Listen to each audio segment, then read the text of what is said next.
Today is Wednesday, July 9th, and this is the Wake Up Call from WUSF. I'm Sky LeBron.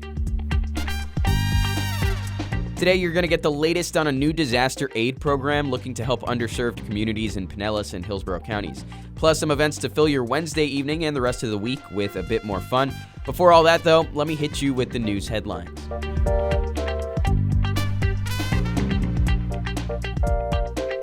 The Florida Panther is a beautiful and unique creature, but they're incredibly endangered. Just about 200 roam the Sunshine State.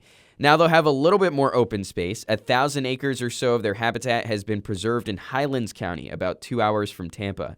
Tracy Dean with Conservation Florida says the Department of Defense paid some of the bill, and a nearby bombing range is part of the reason why. They have an interest in what they consider military readiness, right? To keep the land around our military installations undeveloped, or working farms, working ranches, so that our military is able to conduct its business in that region in a safe and effective way. At least 3 panthers have been tracked on that specific piece of land. If you need more of a reason why this land is needed, here's one. A panther just died in Pasco County on I-75. Officials say it was most likely hit by a car. That's the 10th panther death this year.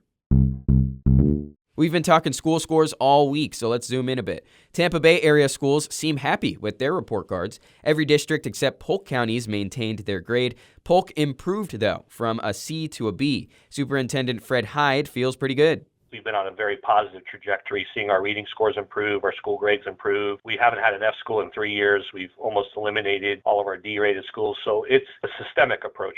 Pinellas and Sarasota County districts kept their A rating. Hillsborough, Pasco, Manatee, and Hernando counties are above average too, getting Bs. Ain't too shabby. Pinellas County is about to spend $125 million on restoring beaches in Sand Key, Treasure Island, and Upham Beach. Last year's hurricanes did a ton of damage, but before that, they want to hear from you. Public meetings start tonight at Treasure Island City Hall. It seems some property owners on the beach don't want equipment on their land, and that could hamstring some restoration.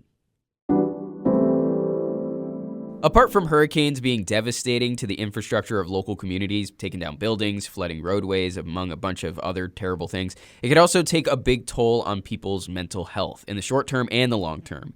A new program in the Tampa Bay area is trying to mitigate those issues. WUSF's Lily Belcher covered this story on the initiative. Lily, how does this program help people, and why should they care about it now before a storm has even hit this season? Shemaine Moss-Torres is the Chief Operating Officer of the Corporation to Develop Communities of Tampa, and she says that this program is going to help underserved communities in Hillsborough and Pinellas counties. And so it's important to get out in those areas because we had found that individuals in those areas came to the disaster and were set back 2-3 times as worse as they had been. And she's going to focus a lot on giving a lot of education materials so that people know what they need to do before a storm to prepare, such as getting your physical documents rather than just a digital copy.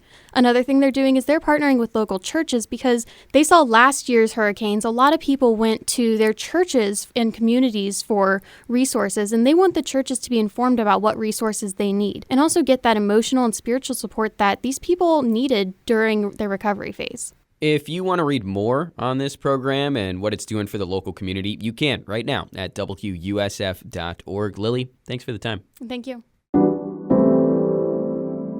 Hurricanes are just part of the local conversation now, to the point where the Brass Tap in Tampa is holding a hurricane prep rally starting at 5. You'll get free appetizers, a drink ticket, and a supplies checklist. You can also ask questions to insurance experts at the event. There's only so much prep you can really do before a hurricane comes, but why not spice it up with a drink? Honestly, sounds like the most fun way to prepare. There's a group arts show at 6 tonight at the Warehouse in St. Pete. For $5, enjoy some live painting and drawing from local artists. There's jewelers, photographers, digital artists. Local art is part of what separates us from other rando communities, so show it some love when you get the chance. You might even walk away inspired. You ever want to stand out in a room? Well, how about wearing a flower crown? And at Armature Works in Tampa on Thursday night, there's a workshop to make your own flower crown. You're going to look super extra, but hey, at this point, you just got to own it. Anyways, all the supplies are at the workshop, and you just have to buy a $35 ticket beforehand and sign up because the class size is limited. Hey, just a quick shout out to the people who make this possible, including Jackson Harp, who's made all the music for this pod. He's awesome. His better half is about to have a baby, so congrats to my boy. Also, if you want to hear more of his stuff, you can at jharpmusicandsounds.com, and that's harp with an E at the end, by the way. Also, shout out to Mary Shedden for editing these pods and keeping me in line. I really need it. And to Chandler Balcom and Natalie Jarin for helping get these episodes into your ear holes every weekday morning. But that's today's wake-up call from WUSF. We made it to the midway point of the week. Hold the line. Keep it together. We can do this. Remember to like and follow the pod wherever you're listening, and have an awesome Wednesday. Catch you tomorrow morning.